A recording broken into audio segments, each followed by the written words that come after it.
அப்பா சாரிப்பா. அப்பா சாரிப்பா, கச்சேரிக்கு வர முடியல, சொல்லி அனுப்ப முடியாம. அங்கே ஒரு குடிசை எரிஞ்சிக்கிட்டு இருந்ததுப்பா.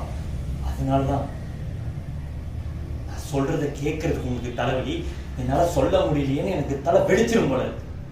சரி, நீங்க கேட்கலன்னா பரவாயில்ல, யார் கேட்கறாங்களோ அவங்க கிட்ட சொல்றேன்.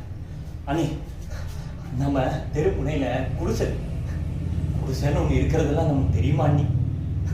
நமக்கு தெரிஞ்சதெல்லாம் சடவக்கல்லும் தேக்கு மரம் மட்டும்தானே. அந்த குடிசையெல்லாம் பத்திட்டு எரியுது அண்ணி.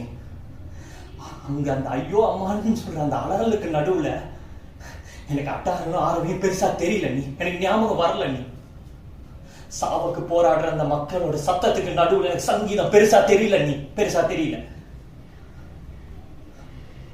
நான் என்ன நீ தப்பு பண்ணிட்டேன்? கொலை குத்தமா பண்ணிட்டேன்.